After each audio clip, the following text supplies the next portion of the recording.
Afternoon, everyone. It's my pleasure to be here in Houston. This is the second time in 2 weeks that I've had a chance to speak in this ballroom. So after having never been to Houston before, I'm glad to have the chance to come back as quickly as I have. In a remarkable and perhaps unprecedented act of self-restraint, all the mayors here have declined an opening statement. That will never happen again, and so appreciate the moment.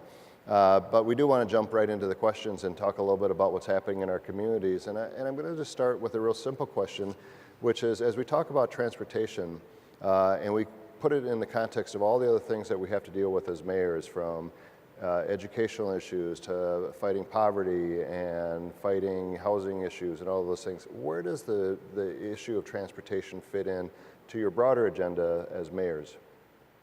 We'll start with you, Mayor Parker, because it's your hometown. Well, first of all, I have to remind folks, yes, you're in Houston and you may have had an opportunity to see Houston, and we're a horizontal city, not a vertical city. We and LA are the two big American cities that were built around the car, and we are going to remain built around the car. That's our template. However, what we're doing in Houston now is trying to maximize the availability of public transit, in addition to trying to rethink our relationship with cars. And the direct answer to your question is transit intersects, undergirds, touches all the other issues that you mentioned. If economic opportunity, being able to get to your job is about economic opportunity. Putting transit in and how that affects development in an area is about both economic opportunity and quality of life. Being able to get from one side of Houston to another in order to enjoy the aspects of being in a major urban area, that's quality of life. So there's no way to separate our approach, and I would assume the other mayors would agree, there's no way to separate our approach to mass transit from all of the things that we do that make any urban area either a livable city, a destination, something with a high quality of life. Great. Mayor Cruz? Well, transportation is key to just about everything we do. It's key to economic development. It's key to how our communities develop. I'm a community that's in the middle of some of the finest farm ground in the United States. No natural boundaries, so there's a natural emphasis to sprawl, and we have tried to reduce that in our community because we know in the long term we can't afford a larger footprint. And we're seeing higher density development in our community, and transportation supports that in the community. So for us, it's economic development. For us, it's accommodating newer lifestyles in terms of a higher urban density that people are choosing to live to in our community. And it certainly helps my government manage its resources. Mayor Jackson, you have a lot going on in Cleveland. You just stole one of the Timberwolves, but we won't hold that against you. But tell me a little bit about how transportation works into all the things that you're doing there. Well, as you mentioned, we're faced with many challenges and many choices. And since there's no panacea and there's no one thing that's going to make or resolve all those challenges and problems, but transportation is key in terms of how do you do economic development. It's like transportation, different modes of transportation is really the lifeline of commerce. It's like an artery, a vein, and the commerce is the blood that flows through it.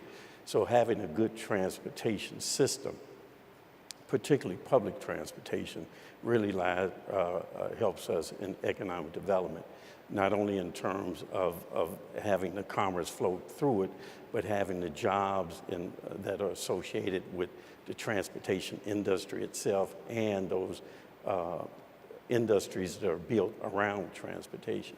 Then it goes to quality of life and how do people move around in a way that is environmentally friendly, that is less expensive, that does not really rely on automobiles as the sole means of getting to and from, and allows us to create those kind of other modes of transportation around environmental concerns, which include maybe biking, hiking, all those other kind of things. So it's a key component, but there is no panacea.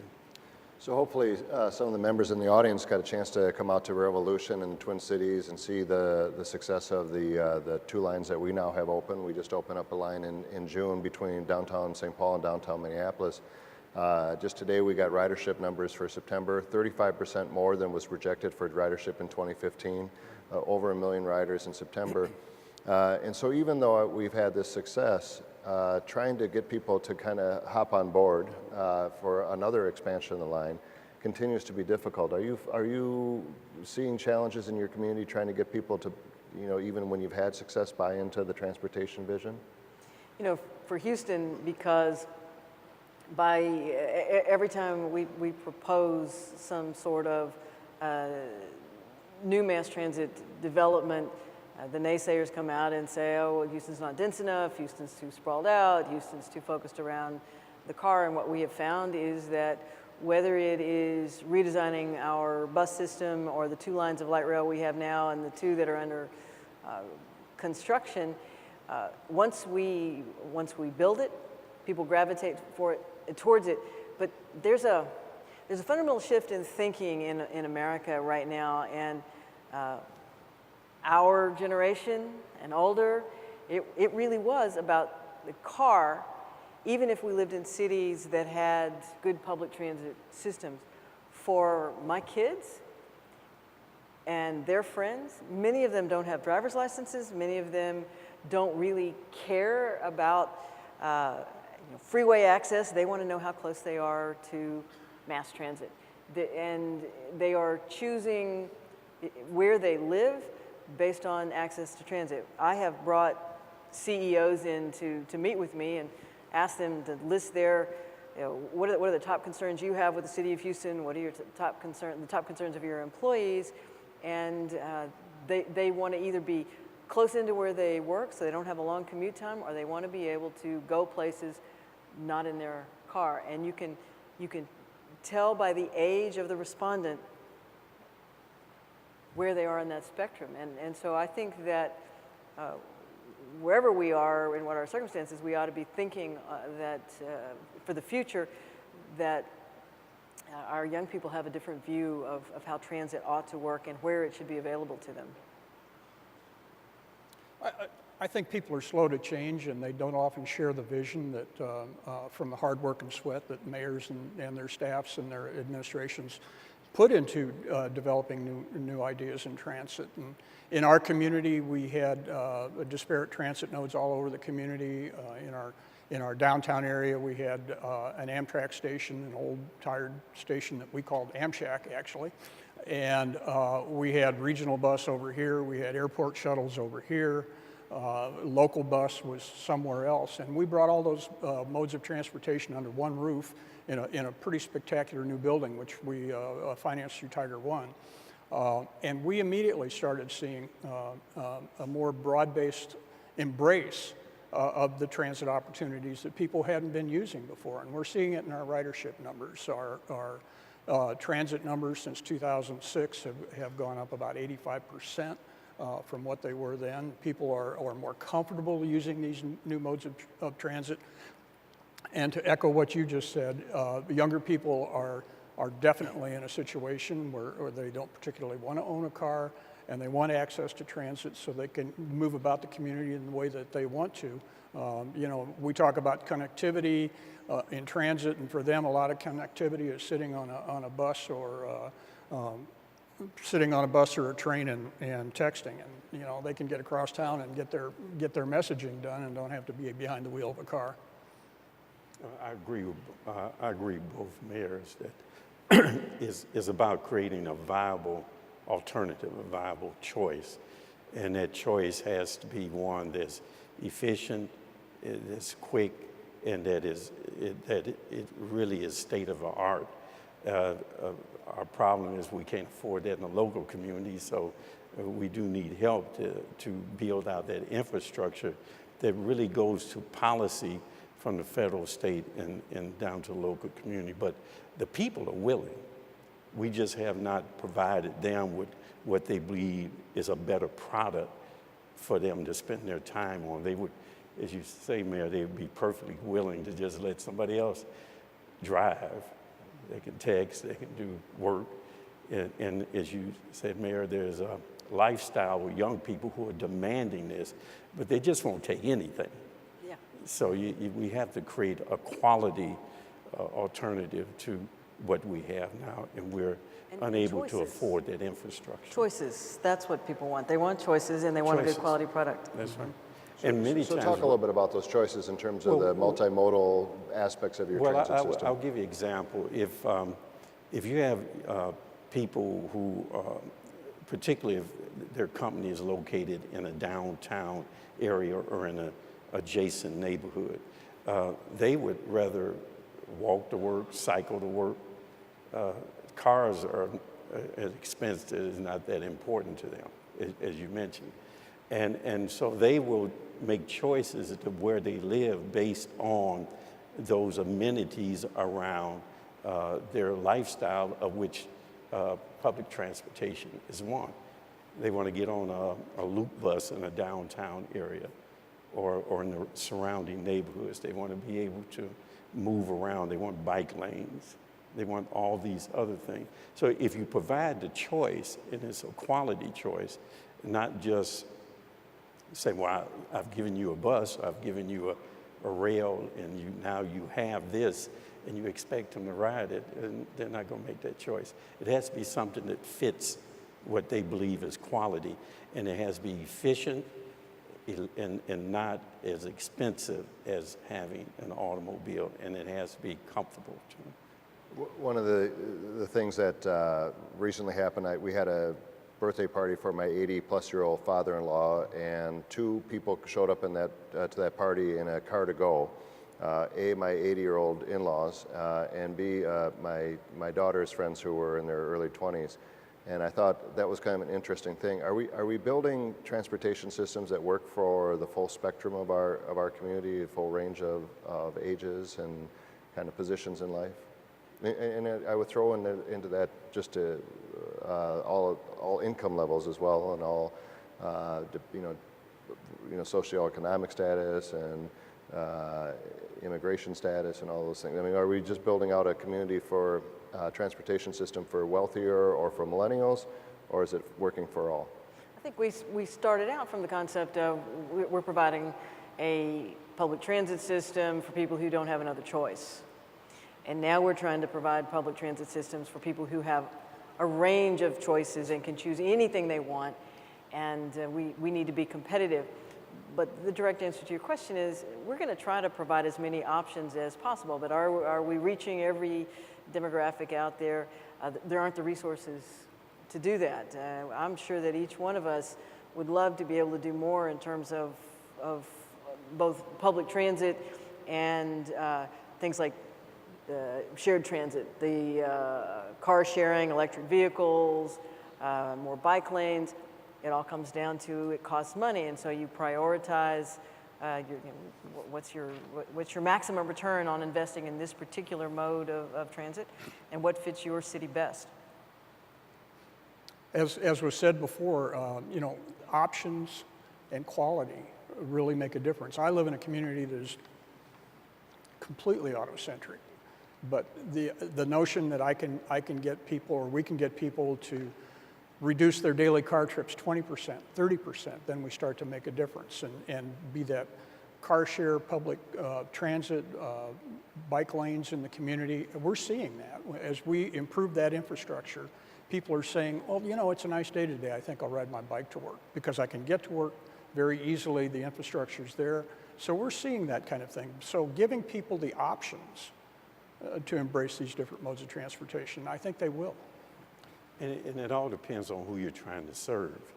And in the past, public transportation wasn't considered as prominent because that wasn't who we were trying to serve, those who would normally use public transportation, because It was a necessity, not a choice.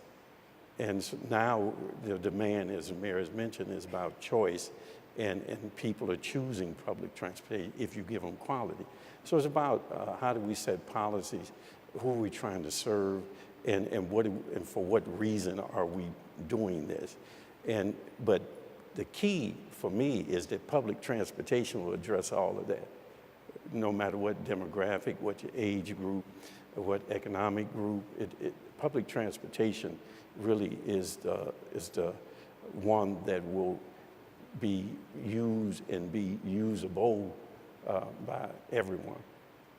So we don't just jump in. We don't have to always do this in order. We're not that neat and tidy here. So, but one of the things that when we went to build the line between the two downtowns, obviously very expensive. It ended up being the largest public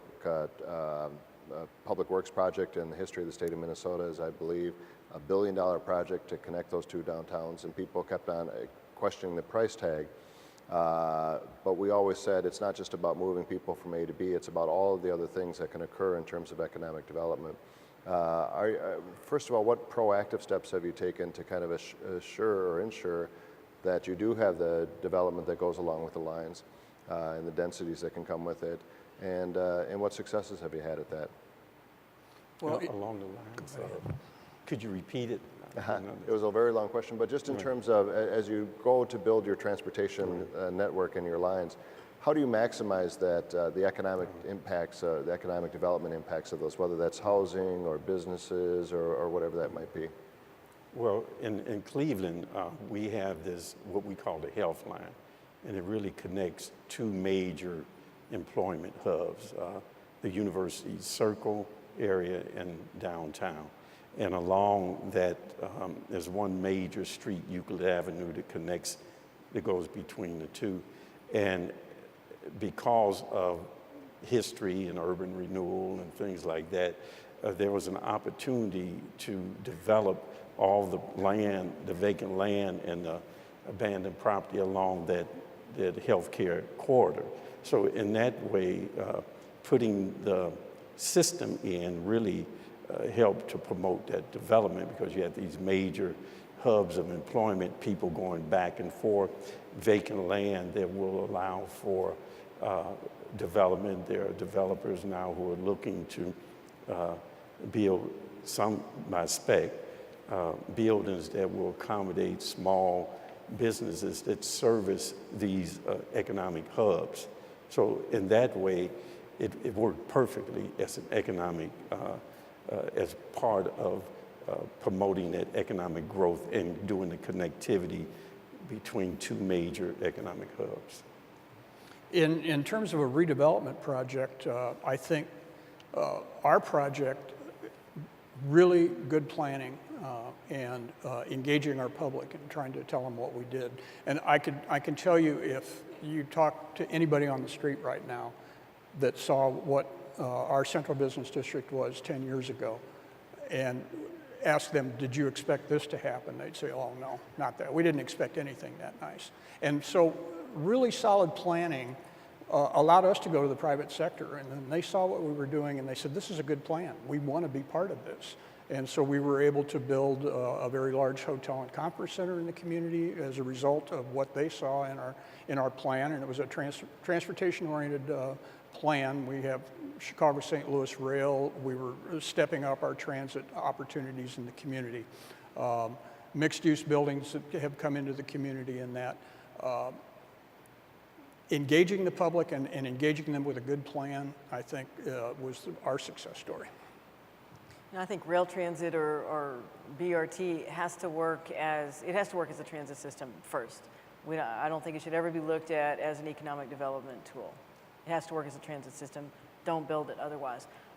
That said, it can certainly guide development. It can stimulate development. You're sitting in the largest unzoned city in America, which doesn't mean we don't do planning, just that we don't do zoning. But by where you choose to put a stop, where you how you anticipate growth patterns in your city, your transit system can obviously either catalyze or supplement what's already happening in the marketplace. I think it's also helpful to put the appropriate permitting or regulatory structure around it if you're going to use it to incent appropriate types of transit-oriented development, however, and Houston's working hard to do that. I find that I sometimes forget about that aspect of Houston because we talk so much about zoning and really kind of, we put the plans in place, but then immediately freeze everything until we can get the zoning in place. And one of the things that we specifically did was really zone for higher densities, transit-oriented development along a corridor. So has that been a frustration where you do build a stop, but you're not seeing the maximum opportunity seized? It is, although we do, instead of the traditional zoning approach where you say you can't build anything but this, we work with the carrot instead of the stick, but we're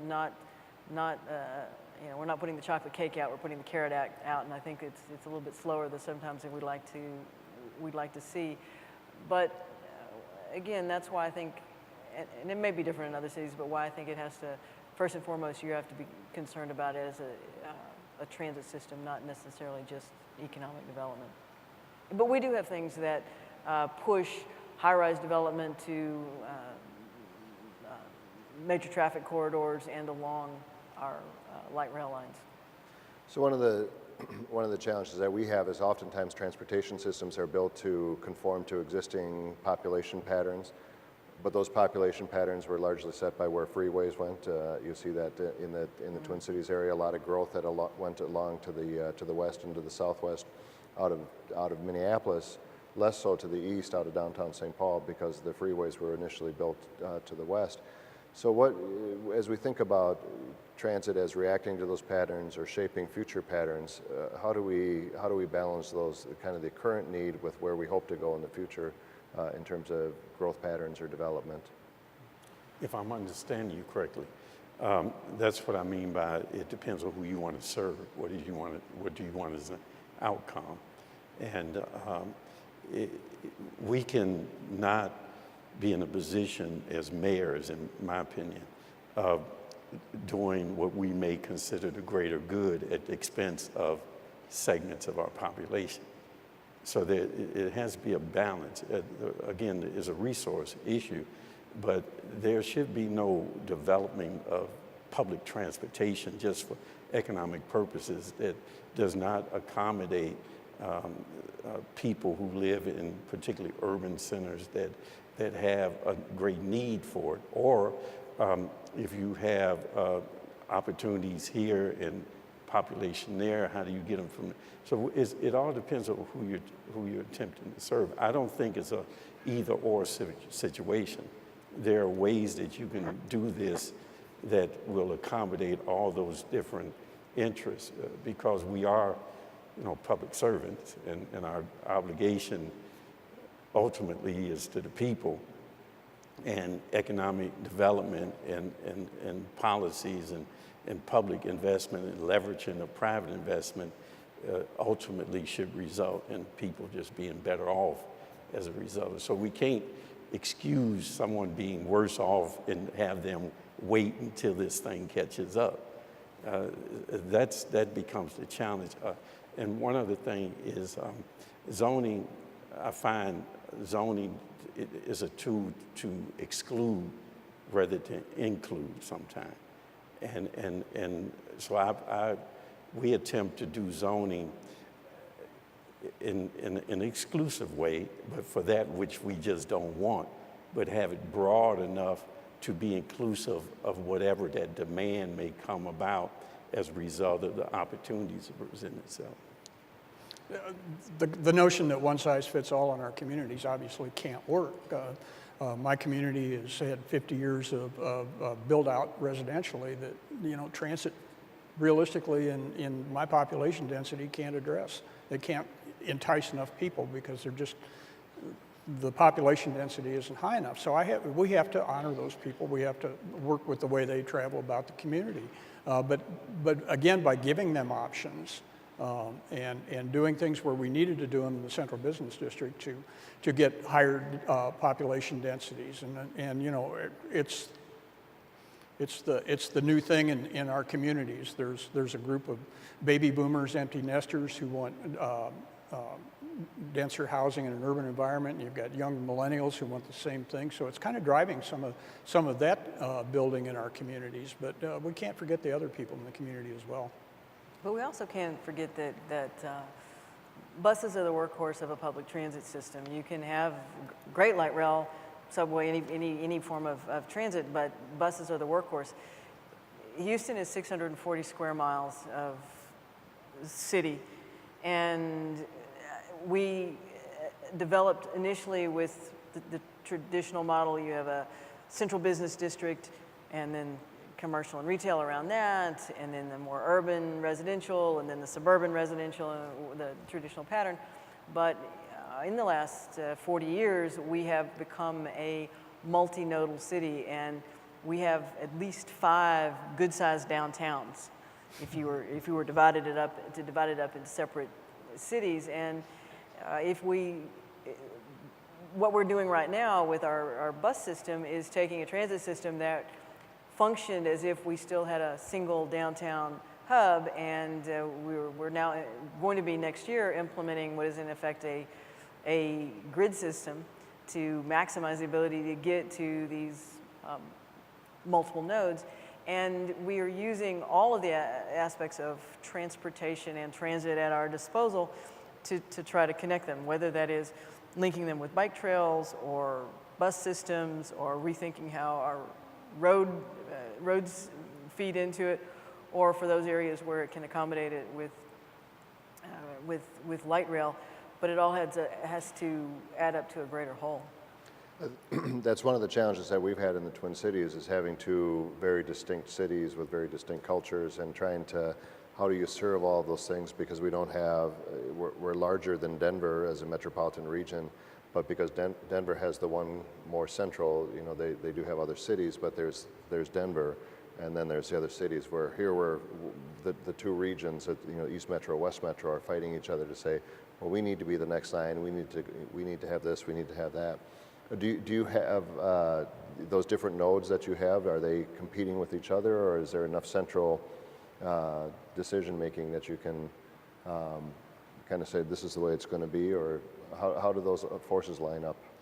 Actually, I think they really are competing. They're all in the city of Houston proper, so certainly we have the ability to maximize and control resources, but in another sense they are competing with each other, because since we have pretty much the same development platform across the city within certain guidelines depending on what types of infrastructure are available, companies follow the marketplace, and it has benefited us in that it's spread out around the city, and in each of those nodes you have the sort of the traditional kind of concentric pattern of development. They're just side by side, and it's helped keep us from every megacity in the world, and Houston's considered a megacity. Every megacity in the world has traffic problems. I've never been into one that I haven't been stuck in a traffic jam at one point or another.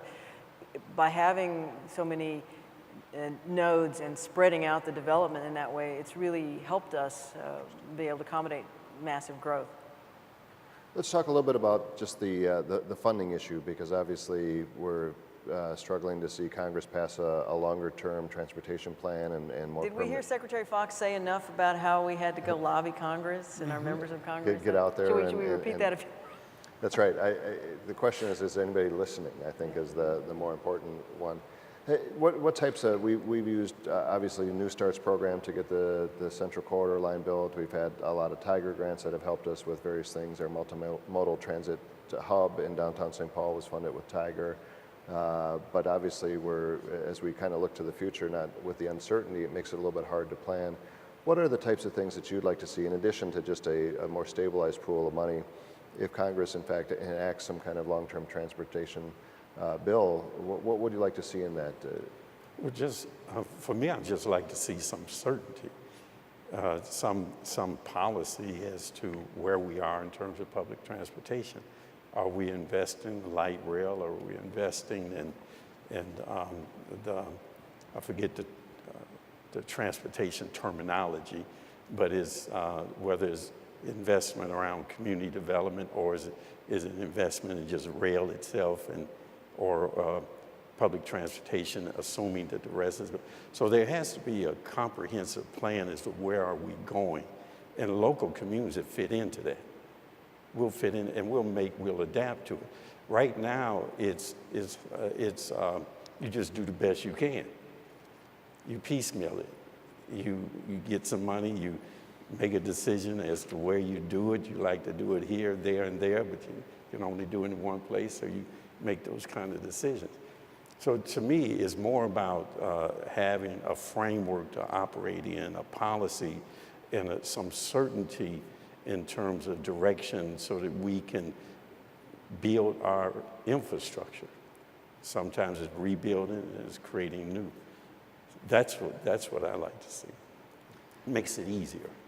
I would agree. A lot of our projects are long-term, so we need long-term certainty in our funding streams, whether they're weak streams or long streams. Tell us what we have to work with so we can do our planning. And I don't think I'll ever meet a mayor in the United States who wouldn't agree with this, but I'd like to see more competitive granting and decisions, funds diverted from a national transportation funding source to communities, to cities. We know where the dollars need to be spent, and generally we can spend them more efficiently than the state or the federal government can. So I'd like to see more competitive granting through state DOTs for federal dollars, so that really good, strong projects in the states and cities in those states have a better shot at some federal money. The only thing I disagree is please don't send my money through the state DOT. Yeah. It's directly to me. Spoken like a true mayor. Yeah. The other, though, is that here in Houston, for various reasons, we're late to the party on light rail, and we've had members of our congressional delegation actively block dollars to Houston. So we have funded locally. We've stepped up. Our first line of light rail was funded out of local sales tax. Of the 2 lines that are currently under construction, one of those is being locally funded. We're putting $200 million of local dollars, half city, half philanthropic, into hike and bike trails. While it would be great to have certainty, it would be great to know that if you connected A to B to C, you would get funding.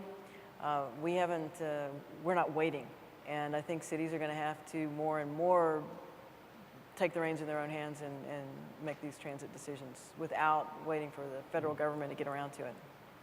Which means you have to make choices, and somebody loses. And that's the position we're in. We're in a position of making a choice where we have a winner and a loser, and it shouldn't be that way. If we're really sincere about economic growth and prosperity and the opportunity to share in that prosperity and quality of life, then we should not be put in these positions constantly of having to make that choice and then putting the financial burden on that, on local, whether they're homeowners or businesses, depending on how you collect your revenue, how you pay your debt. So it shouldn't be that way. And while I always say the best plan you have is the one you're doing. Everything else is just a good conversation. And all we are involved in are good conversations. And we're not in the business of executing those things. And when we attempt to do it, we wind up doing it locally, which is very expensive, and it means that somebody's going to lose. One of the things that I certainly in Minnesota, and I suspect other places, is there is when your money goes to the state, there is a bias for more lanes of freeways and state trunk highways and those types of things. And with only about 11 cents on the dollar going to local control in terms of those things, how do you shift that bias away from lane miles out into other parts of your state? Not that those aren't important, but how do you strike a better balance and try to get some more dollars directed towards these types of transportation projects that not only have the capacity to serve lots and lots of folks, but also do the economic development pieces that we've talked about. I don't begrudge a single dollar spent on any lane miles in the state of Texas. Unfortunately, I live in Texas and we're not spending diddly squat on our roads. So I wish you had more. I wish the TxDOT had more to spend, but that would take a change in leadership in Austin. Well, Not touching that one. it is. It's a matter again of who benefits, who you're serving, and we're in the discussion about anti-sprawl. Where we invest in sprawl, and there are people who have made a lot of money off sprawl, and they'll continue to make money off sprawl. And until the priority becomes not just in conversation, but in actual implementation, execution of policies around what we're saying is the right thing to do, it'll continue to be that way. Well, I think one of the, maybe it's obviously if we had more money, whether that, I'm going to get into a little bit in the funding source in terms of where we'd like to see that money coming from. But one of the things I hear constantly is people will say, well, that's crazy. You're spending X number of dollars for build out for a light rail line. You're spending X number of dollars when the fare box falls short. But no one ever questions that we're building a $600 million bridge that goes across from the Minnesota side to the Wisconsin side of the St. Croix River. I've never heard one person say, well, boy, that project is, why are you, that's $600 million and who's going to pay for that? I mean, there's just an assumption that those things get paid for. Where the transportation systems, the networks that we build out, somehow if they're not recovering all of their costs at the fare box, aren't viewed in the same way. So I think one of the frustrations that I've had, maybe if you care to comment on it, is just let's make sure that we're comparing, the cost of a lane mile of freeway with the cost of a mile of transportation and the upkeep and all of those things. Yes, we agree with you. Every freeway mile in America is subsidized just as the public transit systems are. We ought to say that. It has to be a comprehensive and well thought out policy and the funding of that policy. And it doesn't have to be a winner and a loser. It's just that what used to fit doesn't fit anymore. And what we're saying we should do, we should be doing, not just talking about. And it doesn't mean to the exclusion of it. It just means that the priorities change. Where you shift your money changes. But if your priorities change, your money still go the same direction, you're not going to go anywhere. And it's clear that, Congress at some point, the legislature is going to have to deal with a funding source on transportation or say we're going to get out of the transportation business, which I don't see that happening. And the rider transportation could never afford the cost of transportation, never. Well, and I'd be happy, whether it's mass transit or funding our interstate highway system, or as I made the comment earlier, just funding the state highway system in the state of Texas. We need to be investing in infrastructure. We need to be investing in infrastructure at all levels and of all kinds, and we're underfunding all types of infrastructure at all levels today. And so we need to reorient our thinking toward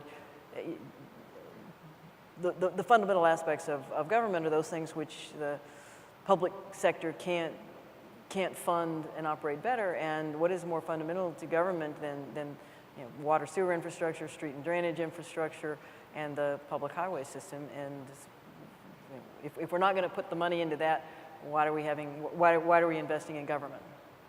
So give me your thoughts on funding and where this should come from, and with the changes, the discussion about fuel efficiency and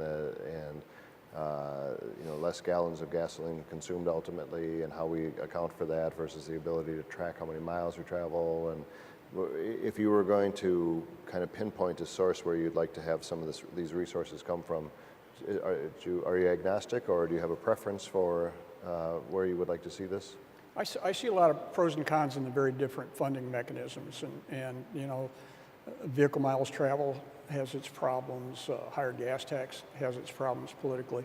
But I think, to me, the federal government in a time of earmarks could hash these problems out and make concessions with each other and get a deal. Maybe it wasn't the best deal, but they'd solve it. And I don't see that environment happening right now. And everybody's digging their heels in and saying, you know, we're not going to raise the gas tax. We're not going to go the BMT route. We're not going to do this. But nobody's saying, let's sit down and really figure out how we're going to fund our transportation going forward. And that's really what needs to happen. I don't think any of them are like the silver bullet to fund transportation. I think he's right. So a mix of source and local control over more of those funds than we're currently receiving. Or comprehensive approach. I keep going back to the same thing. That makes it more efficient, less expensive, and to have it serve as a true economic engine. Because the only way that government will not grow an economy. Only the private sector will do that, but we can encourage it. We can create incentives. We can do certain things that moves it in a certain direction, and that's what we lack. We're talking about where it should go and the benefits of it going that way, but we're not pushing it that way. We're not moving it in that direction. But also, if we ask for dollars and we create so-called trust funds, we need to make sure that those are in fact trust funds and that we are spending those dollars. Last week I was in Little Rock, Arkansas for a ports meeting. And I was shaking my head, why am I in Little Rock, Arkansas let's talk about ports. But we have a huge system of inland ports in the United States, the Mississippi, the Arkansas River. Houston is the largest import-export port in America.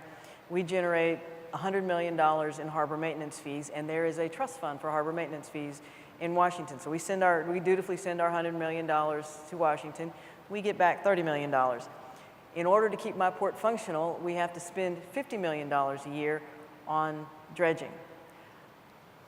If I could just be made whole, I'm happy to send that extra 50 to Washington. But guess what? Part of the reason that I only get $30 million back out of the $100 million I send is that less than 20% of the money in the Harbor Maintenance Trust Fund is spent annually because the Congress is using it to balance the budget. It's about doing what we say saying what we're going to do and then doing what we say we're going to do.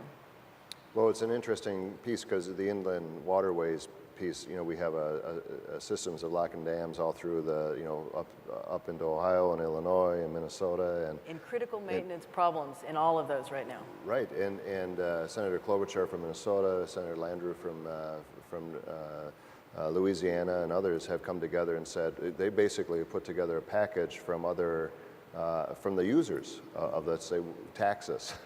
We want you to tax us because we need these resources to fix these dams because we ain't going to make any money if that lock and dam down in Hastings, Minnesota doesn't allow us to get up or down the river. So the frustration, even from the business community, is even when we have said we are prepared to pay this price because we know that we need this infrastructure to be kept up, there's a reluctance to do that. And it seems to me that we've had pretty strong support, at least in Minnesota, from our business community. The St. Paul Area Chamber of Commerce, the Minneapolis Chamber, have been one of our strongest allies on investment in public transportation and infrastructure. Have you found that to be true in your communities as well? Well, we have neighboring communities that are river communities, Illinois River and Mississippi River, and the same thing we're hearing. The private sides that are saying tax us to make the system more efficient so we can move our goods more efficiently.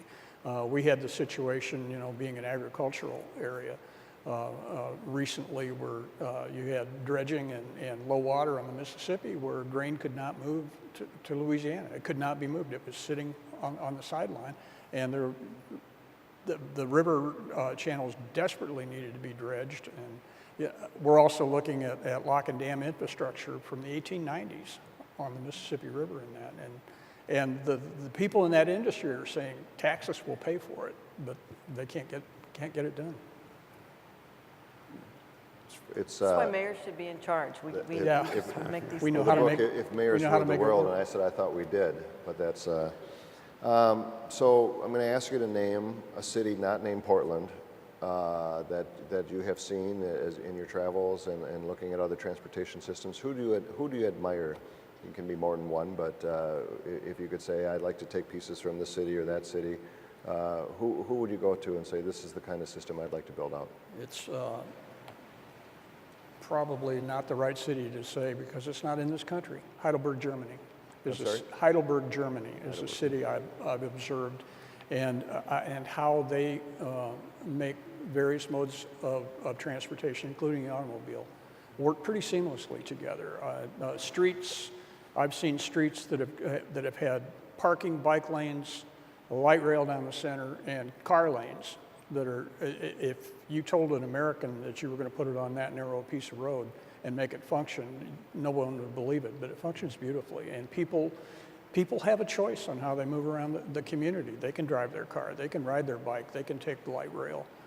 So there were a lot of options, and just being in the city and staying with people that lived there for a period of time, just how easy it was to use various modes of transportation to get around the city. So I was very taken with that.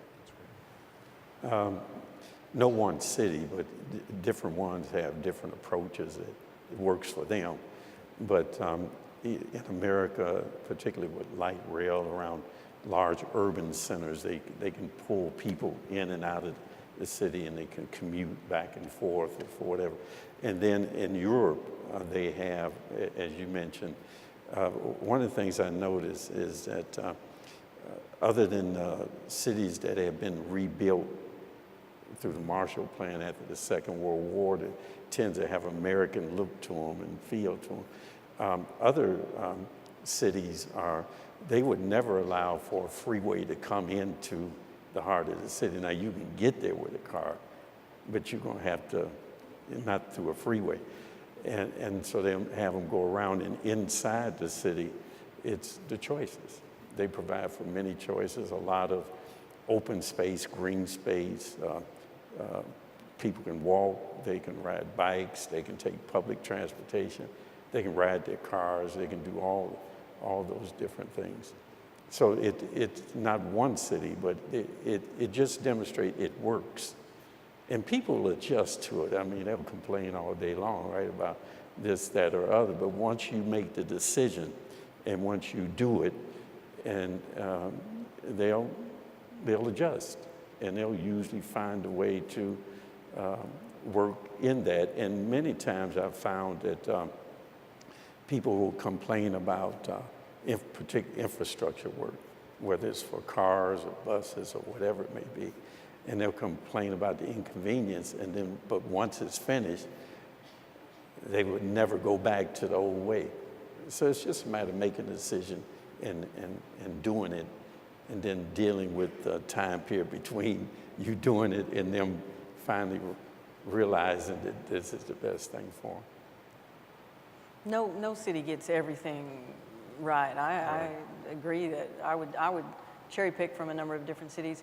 Although I will say I was in Tokyo week before last, partly to visit the Shinkansen high-speed rail, the Japan Central Railroad, because we were trying to create a high-speed rail line between Houston and Dallas, and so that's definitely on the wish list right now. But you know, the subway system in Sao Paulo, for example, is phenomenal. We said we couldn't talk about Portland, but being able to go to Portland and take it, and I have ridden buses, the light rail, and I guess the kind of a trolley system there, and bicycles. So you want to have everything. We want choices. We want options. So I will throw out a couple of cities just because Prague is the one that I know the best. I have a brother that lives there, and I've had a chance to ride there. It sounds like what you described in Heidelberg and other great cities, which is not just one mode, but really an integrated mode of transportation. It includes heavy rail, light rail, streetcar, buses, and the like. You can get anywhere very quickly in that system. But the other city that I've been kind of impressed by is Salt Lake, because it's one of the smaller cities. It's not a huge community, somewhere around 200,000 in the city of Salt Lake itself. They have the whole Front Range there, but they really have started to integrate the transportation, partly as a response to the terrible air quality they have there because of inversions in the winter. Are you looking at the kind of the environmental benefits of transportation as you're, you know, I don't know if this is a talking point in your communities or if you're kind of thinking about how you help address some of the broader climate issues through transportation, but how do you integrate that conversation into your transportation conversations? The environmental part is the discussion that is being driven by particularly young people. And when they make choices, and they have choices, they want to live in the city or work in the city or do business in the city that has certain lifestyles, certain policies. And the environmental aspect of it is very important to them. So, and it does make sense. I mean, in Cleveland, old industrial city, a lot of steel, a lot of manufacturing, a lot of emissions, and there was a time when people wouldn't open their windows, and if they were around a steel company, and the outside of the house was orange from the emissions. So now you don't have that. I don't think people would tolerate that now. I don't think they would accept that. And it's the same thing. I can remember these old diesel buses. I would hate to be behind one. And that black smoke coming out of it, you choke, right? Then they tried to resolve it by putting the thing on the top or the exhaust on top. Now they have these natural gas, and it's a cleaner. And people will never go back or accept that old way of a diesel engine that emitted the way it did. They would just never do it. So it's the people have accepted and they're demanding that this is our expectation, and now they're demanding that it's even cleaner. So how do you do that? I think this expo, I saw some of the technology at the expo, and I believe they recognize that. I agree with that. I think people understand it and they want it in their communities. They want a cleaner environment. They want a cleaner transportation system. They really do understand that. And we're doing it with a lot more bike lanes and a more robust transit system. We're also have an electric vehicle emission initiative in our community that I would argue we have more electric vehicles on the road in our community than any community in the United States per capita. So we're taking a broader approach. Again, it's something for everyone there, but I think people are demanding it in their communities. It's you mentioned the high-speed rail in Japan, what's called Shinkansen, which I always laugh because it was Wisconsin that killed the high-speed rail between Chicago and the Twin Cities when Governor Walker came in. Not making a political statement, just a fact that we were making some pretty good progress on potential high-speed, or at least not true high-speed at 180 miles or whatever, but we were looking at a line that was potentially going 110, 120 miles an hour between Chicago and the Twin Cities. So that had taken a big setback. You mentioned that you're in a potential conversation with a line between Houston and Dallas. Are your other communities involved in it, and what are the prospects of something like that?